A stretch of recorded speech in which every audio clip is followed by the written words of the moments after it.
Welcome to the Real Film Nerds Podcast.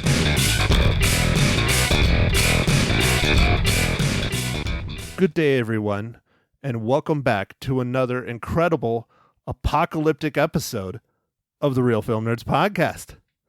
My name is Matt, still recording from a bunker underground in an undisclosed location in Tucson, Arizona-ish.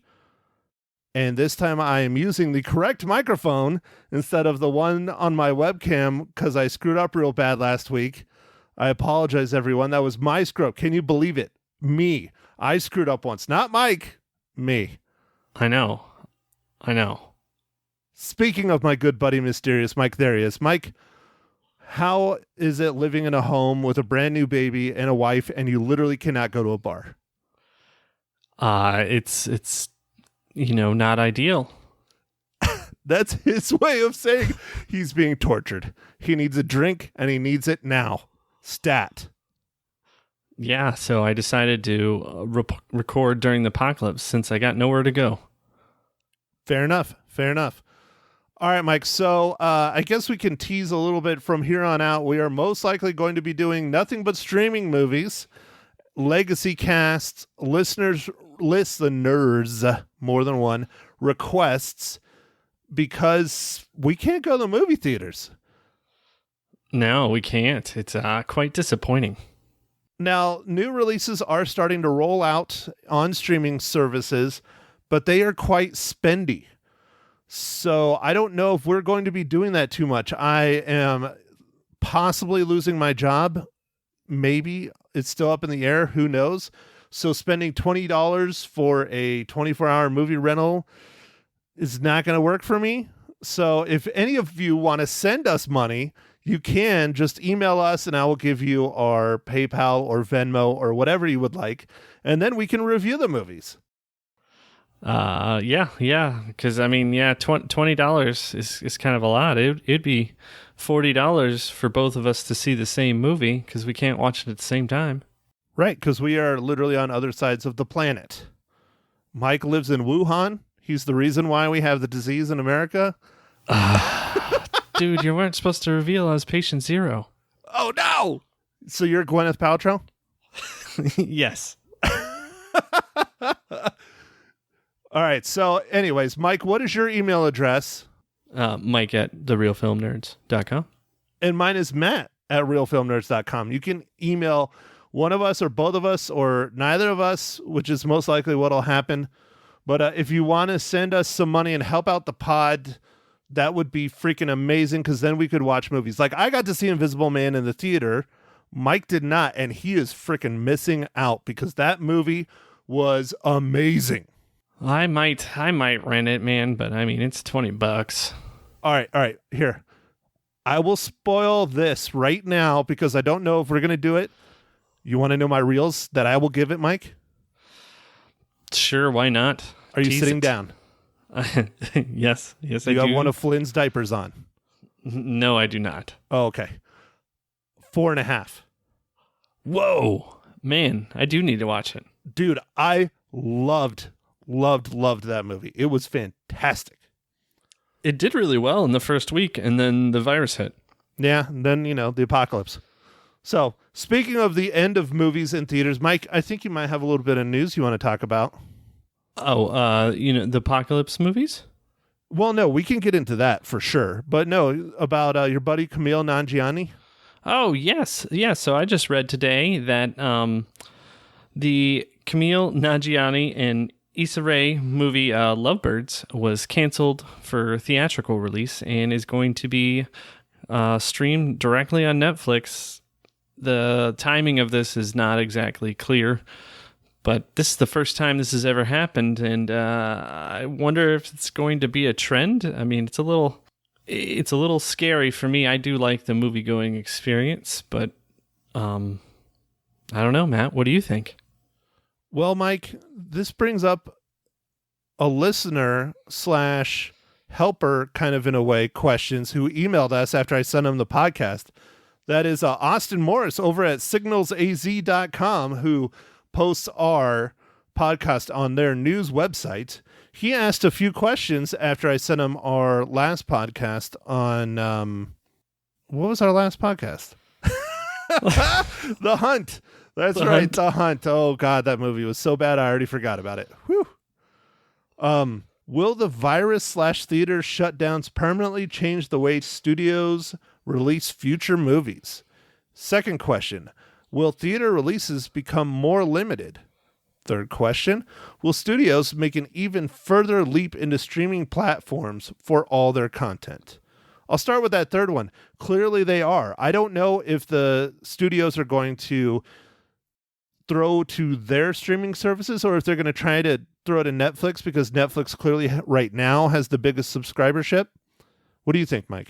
Yeah, well, I think they're going to continue on the, I think they call it video on demand, like the Amazon Prime where you buy or rent the movie, or the iTunes, Apple where you rent the movie, or various other services, Vudu. Google Play. Yeah, there's quite a few of them.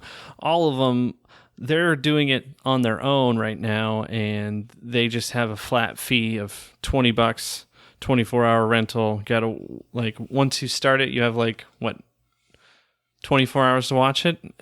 It Something depends. like that. I think it depends on the service, because I've seen some where the instant you hit play, you have 48 hours to watch it. Some I think it's 24, or some it's like you have 24 hours to watch it and you can watch it as many times as you want. I've seen it done a bunch of different ways. I haven't done a whole lot of the rentals because I look at the rental price usually, and then I look at the buy price, and I'm like, it's $3 more. I'm just going to buy it. Yeah, so that's interesting. I actually was surprised at how quickly they moved to do that. So I don't know.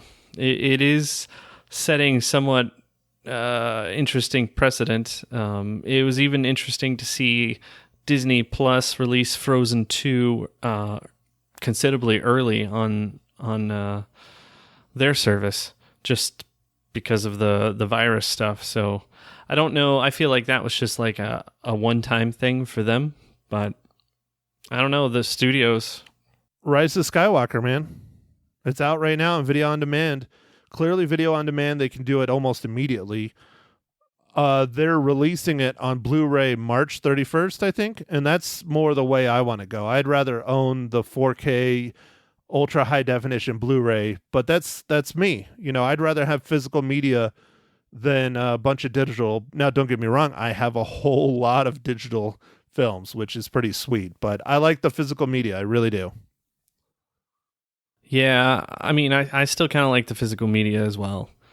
Sometimes the compression, some things, it doesn't quite translate correctly when you're watching some of these movies. Sometimes I'll see some weird jaggy parts, or the connection could hiccup for a second. After all, the internet's a little bit busy lately. Yeah. So yeah. Another one I have a lot is I don't want to throw them under the bus, the service, but they're not going to hear it anyways. I use Vudu a lot for streaming movies when I'm streaming like movies that I've bought or digital codes or whatever that were graciously given to me by my brother-in-law. Sometimes I'll be watching like a film on Vudu and the audio and the video will get horribly out of sync, and I got to stop the whole thing and not reset like my player, but practically I got to like exit out of everything, and then I got to start it up again. Oh, weird. Yeah, I've had that happen multiple times. It might just be my individual players' company's issue with Vudu or something. I don't know. Maybe I'll try my Apple TV next time. I don't know. I hate that freaking remote, though. But anyways, all right. So will theater releases become more limited? I think that determines how many movie theaters are going to survive this apocalypse. Yeah. I wonder. I wonder if this goes on for a long time, are some of the smaller independent chains or the dollar theaters just going to go away? I think they already are. I saw an article the other day written by the Arizona Republic's film critic down in Phoenix. There's the Film Bar. I don't know if you've ever heard of the Film Bar down in Phoenix, Mike. I have not. Independently owned movie /bar. theater kind of place, and it's struggling, and it's probably going to shut her doors over this because it's just individually owned, But I think Harkins is good. I don't think Harkins is in trouble financially. AMC, I don't think so either. But smaller chains like we have Picture Show here. Picture Show is still a chain, but it's a smaller chain. I could see them possibly going belly up because I think they have maybe a half a dozen, maybe a dozen theaters now in their chain. I don't know. Oh, okay. So I think, in my opinion, I really think it depends if it's a mom and pop shop or if it's a big chain. If it's a big chain, I think they're fine. But the mom and pop shops are gone, and that might hurt smaller communities because that's where most of the smaller theaters is in smaller communities. Yeah. It's, to me, it's a little, disheartening because this could help drive the movie into the home right away. By doing the almost instantly video on demand, or even having it released at the theater at the same time it's on video demand, and see if people will pay $20-$25 versus going to the theater and paying, I don't know, $12-$18. I don't know. Depends on where you're at. Yeah, it depends where you live and what theater you go to. But they tried this for a while. I don't remember the name of the service, and it failed miserably. They released them on the same day, but at a premium. It was $50 or $60 to rent the movie for 24 hours. And it failed miserably. But again, that was when theaters were still going hot and heavy and people were going to the theaters. So, all right, last one from Mr. Austin. Will the virus theater shutdowns permanently change the way studios release future movies? I say yes, and we're already starting to see that. I mean, your example earlier in our little bit of news, the Kumail Nanjiani movie going straight to Netflix, granted we're in the very early stages of all this stuff, but I definitely think this is a change forever. Maybe I'll be a positive guy. You can play devil's advocate. Maybe this will be good for the smaller movies, and the smaller movies will get picked up a lot faster and get put out a lot quicker, and maybe they'll get picked up by the big studios and have bigger budgets. I don't know. I'm just throwing it out there. Maybe. Yeah. It's hard to say, but it might shorten the I think they call them windows, where they release the movie in the theater to where they release it to video on demand to where they release it to like premium channels. They call those like viewing windows. And it's already shortened up considerably. Like when Matt and I were kids, what was it, like 6-9 months before something was released on video or something? Oh, yeah. Maybe a year. Oh, yeah. And it then, still shocks me how fast they come out now. Yeah, now they're like 4 months, 3 months. 4 months, yeah. Because, I mean, think about it. Rise of Skywalker came out in December. The Blu-ray is going to come out at the end of this month. That's what, 3-4 months? Yeah. It's things have already changed quite a bit. This might just keep pushing them towards that. Like, the day it's out of the theater, it's the next day it's on video demand. I don't know. Well, we'll see. All right. Well, thanks, Austin, for writing in, asking us those questions. Again, anyone else that wants to email us, hit us up. We love the fan interaction. It's great. We love doing this stuff, especially since the movie we're talking about today, in my opinion, was not real great. And I don't think we're going to be talking about it very long. But you want to email us, hit us up, nerds@realfilmnerds.com, or Mike@realfilmnerds.com, or Matt@realfilmnerds.com. So, Mike, do you want to ask me a question, or do you want to just jump right in to our movie of the day? Oh, I do want to ask you a question, Matt. With all this apocalypse talk, did you have time to get any beer?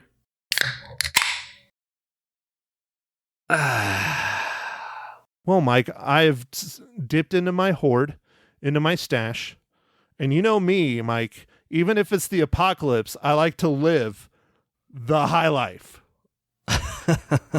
Awesome. So yeah, I'm drinking my cheap, delicious Miller High Life that I found out my girlfriend absolutely hates. She says it is just terrible, and how dare you drink that beer? Yeah, so did you give her the premium stuff, that oldie? No, she's doing Weight Watchers, and so she's pretty much exclusively doing liquor. Oh, yeah, the clear liquors have less calories. Yeah, they have pretty much no calories. Depends what you put them in, but yeah. No, they still have calories. They're just all bad calories. Anyway, we'll continue on. So, Mike, what fancy dancy IPA are you drinking today? Well, I was actually Mags was at the store, and she graciously saw a buy one get one sale, and so I got Goose Island IPA. Wait, hold on. Your wife was not practicing social distancing, Mike, or whatever the hell they call it? Well, when all the people in our area bought all the food, we have to go to the store often to get what we can of the scraps. Dude, that's a very, very, very, very true statement. Very true. All right, Mike. So today we are talking about a Netflix original starring Marky Mark and the Funky Bunch called Spenser Confidential. Mike, give us the rundown. All right. So like Matt said, this movie was directed by Peter Berg. It's written by Sean O'Keefe. Screenplay was Brian Heldland. It's starring Mark Wahlberg, Winston Duke, Alan Arkin, Isaiah Schlesinger. Yeah, I messed that up. Yeah, that sounds good. And this movie is about two Boston police officers are murdered, and an ex-cop, Spenser, teams up with a no-nonsense roommate, Hawk, to take down criminals. All right, Mike, first impressions. I thought it was just mediocre at best. It went through all the motions, but it was extremely predictable. Yeah, dude, I thought it was pretty rough. The script was just ruthless. It was just, why is he trying to be a cop when he used to be a cop? Why was he even in prison? I didn't get it. The action's okay, but it's too far in between. And one that really caught me off really bad was the soundtrack. Like, the soundtrack was really just awful. It didn't make sense. Yeah, I don't know, for reasons unknown. Maybe Mark Wahlberg's buddies with this guy, but Peter Berg and him have done lots of movies. They did Deepwater Horizon, Patriots Day, Mile 22, which, Matt, we reviewed. It was not good. No, it was not. and Spenser Confidential. So, I don't know, like, as it's gone, like, Mile 22 was probably better than this, so I don't know. Yeah, I'd have to agree. I think Mile 22 was definitely more entertaining than this. The action was definitely better. Alan Arkin was, he was probably one of the better parts of this movie, and he wasn't in it a whole lot. The roommate, played by Winston Duke, was pretty good. I liked him, but it kind of came out of left field, like not real good introduction. It's like, why is he in this house? And they didn't explain like a lot of that. And then you slowly start finding out like, oh, Alan Arkin owns this boxing / MMA gym, and this guy's trying to, be an up and comer. It just kind of throws all this at you. It just constantly throws stuff at you. And it's like, okay, all right. Yeah. It was weird. That stuff was weird. So, Mike, do you think people should waste their time and watch this on Netflix? I'm going to say no. I don't think so. That's what I said this morning on the radio. I said, I don't think it's worth your time unless you're really, really bored, because there's so many other really good options out there. We'll be talking about one that we're going to do for next week's podcast, or maybe later on this week's podcast. Depends how bored you and I get. And maybe we'll go back to 2 pods a week. That would be fun, right? Yeah, maybe. But I can't say watch this. It's okay. It's okay at best, and that's sad. It is, because I like Mark Wahlberg a lot. The story was blah, the script was just blah, and the action was too far between. They have one really good action scene. It's at the end. That's about all the redeeming qualities of this movie. Yeah, for sure. All right, Mike, are you ready? Or are you still looking it up? No, I'm ready. All right, Mike. How does Spenser Confidential relate to the Marvel Cinematic Universe?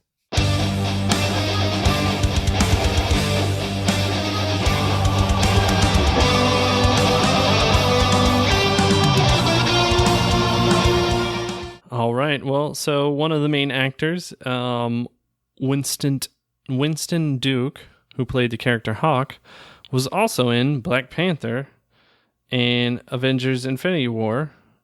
And his character was M'Baku. I think I said that right. M'Baku. M'Baku. Yep. And he did great in that. M'Baku's the one, they're the ones that like fight and like jump around like the gorillas. Like, you know how in like Black Panther, they all have kind of like their own animal that the different tribes are tied to. Theirs was gorillas, I believe. And that was pretty awesome. It was a lot of fun. I liked it. Yeah. It was fun. Okay, Mike. So spoilers for Spenser Confidential. I don't know. I don't think I need to spoil anything. It's not that great of a movie. It's extremely predictable. I don't know. It's just another Mark Wahlberg movie in Massachusetts. Yeah, again.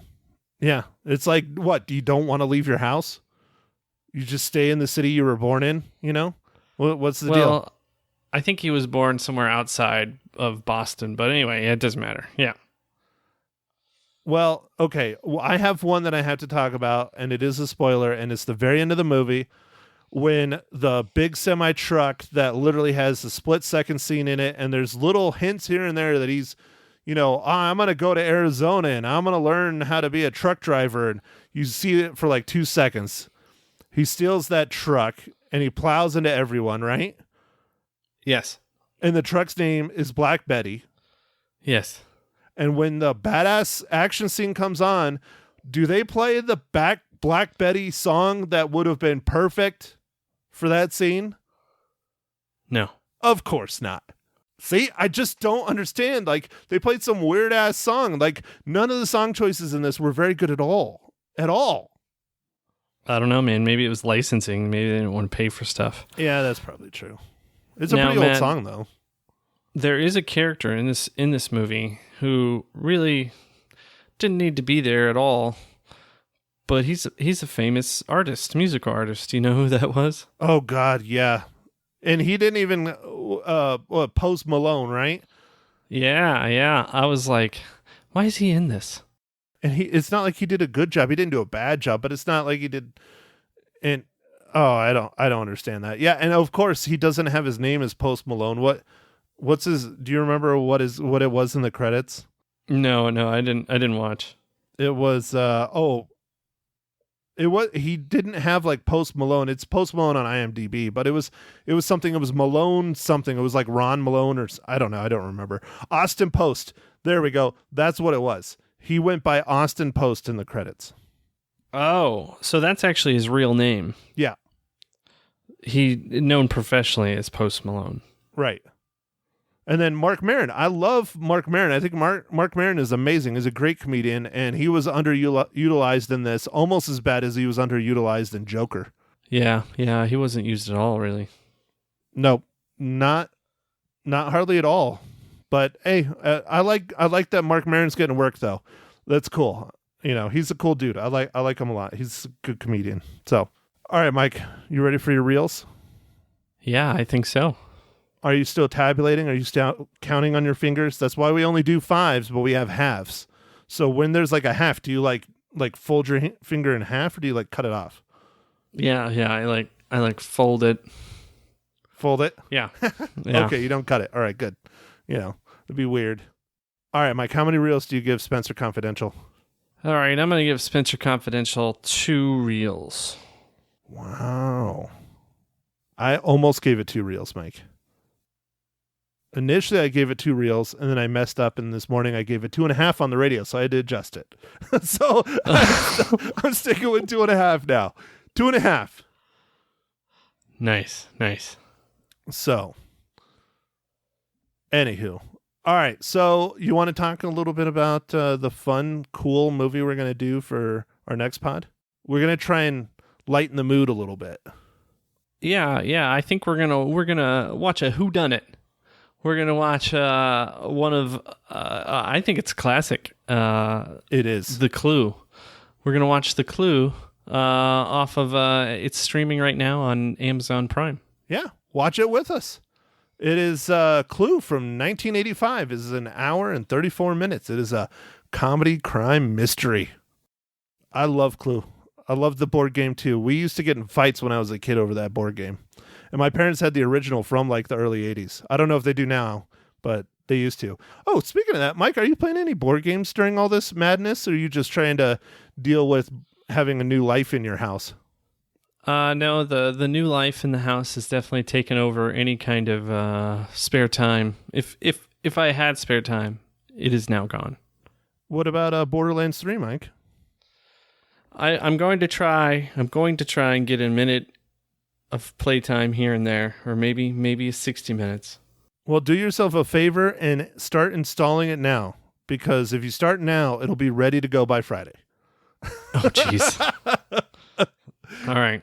It's a pretty big game. Everything is like huge installs now, though. But yeah, that's true.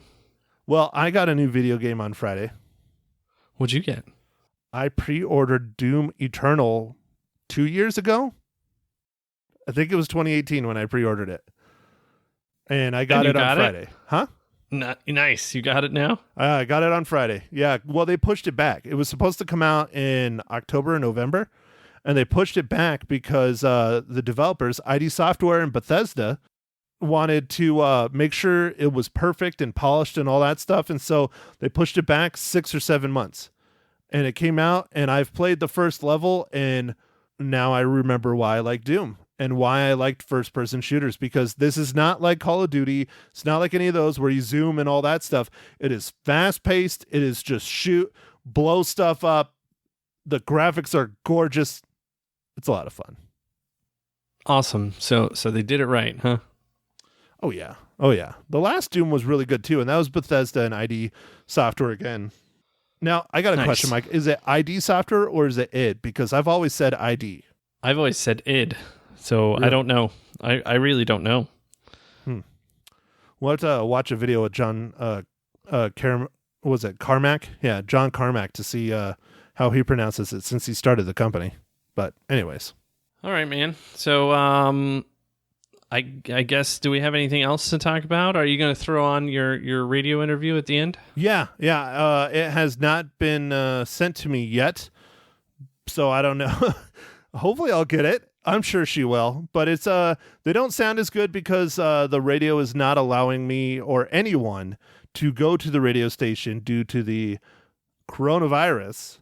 So I have to call in on my phone, which is fine. I think it worked out, so... All right. Jeez. Yeah. No one's allowed to do anything. Nope. It's kind of weird. Not at all. Best part is I don't need to shower anymore. It's true. You don't even, probably don't even need to put on clothes anymore. I got a sweater on just because we're doing this through Skype, but I'm not wearing pants.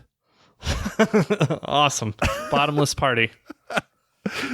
Ain't nothing better than a pantsless party, because a pantless party don't stop. Right, Mike? It's true. It's true.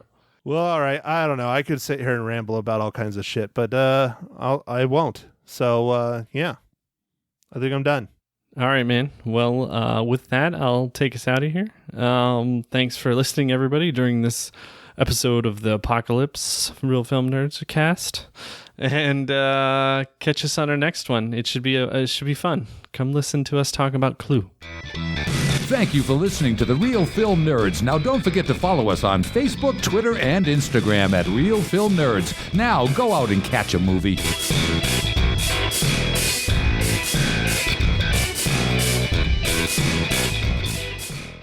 Good morning, Magic 99.1. Who's this? This is your favorite stay-at-home movie reviewer. Matt Hinshaw from the Real Film Nerds podcast. Good morning, Matt. How you holding up? I'm doing okay. How are you doing, Lisa? I'm doing great. I would think that you'd be loving this. Just staying home, staying in, and watching movie after movie after movie. It is quite delightful. I am catching up on lots of things. Awesome. What are we talking about this morning? Well, I sat down and watched the new Mark Wahlberg movie on Netflix, Spenser Confidential. And what did you think? I didn't think it was very good. Oh, you did not, huh? No. The story is odd, and it kind of jumps around all over the place. The acting was good. But I don't know if it's worth wasting your time watching unless you're really, really bored and stuck in quarantine. Well, tell me, how did Mark Wahlberg look? Because that's really the only reason I would watch. I don't really judge men usually. Not even for me? There's a few scenes where he's not wearing a shirt where you'll be happy about it. Okay, all right. Well, that's good to know. But you say don't waste your time, huh? Yeah, I mean, it's okay. It's not great. The music choices were kind of strange, especially during a couple scenes. He's like an ex-cop that's doing cop things. Yeah. Like, I don't understand why. Like, why not just have him be a cop? I mean, you spend all this time where he's in prison and all this stuff, and then he gets out and he does cop things, and I don't know. It's not a great script. Well, I guess is the best way to put it. I gotcha. And it's free. I mean, if you have Netflix already, you might as well, check it out or not, like you said. How many reels are you going to give it? I give it 2.5. 2.5 out of 5? Yeah. Okay. Mediocre at best. Yeah. Now, yeah. Can you recommend something for us to watch? Well, I teased a little bit last week. I was going to do my top 5 apocalypse movies. Okay, let's hear them. What's number 5? You want to start with 5 or 1? I'm going to start with number 5. Okay. It's a little known kind of almost indie flick called Doomsday. Okay. Number 4 is one of my all-time favorite horror comedies, Shaun of the Dead. I love that movie. I don't know anything about any of these movies. Okay, number 3? Oh, terrible, Lisa. Terrible. I How know. dare you? I'm so disappointing. This next one you might know, though. It stars Bruce Willis, Brad Pitt when he was very young. It's called 12 Monkeys. Oh, okay. I've heard of it. I haven't watched it, but you say watch it, huh? I love that movie, yes. Okay. Next 12 one, Monkeys. next one is a Denzel Washington film. I really, really, really enjoyed this film. It's called Book of Eli. Book of Eli. I think I saw that one. Yeah, it's where he's wandering like kind of through a barren wasteland, and I don't want to spoil it, but he's wandering through a barren wasteland trying to find a certain place and go somewhere, and Mila Kunis is in it, and it's really fun. Okay, very good. And the number 1 movie you recommend is? I love the Mad Max series, all 4 of the films. Yes. I love Mad Max. And you've got plenty of time to watch them all, right? Right. I have a hard time picking one over the other, even up to Fury Road, the modern one, which was really, really good. I love the Mad Max series. Okay, very good. Matt, thank you so much for calling in this morning. You stay well, my friend. Thanks, Lisa. You do the same. All right, I'll talk to you next week. Yep. Bye. Bye-bye.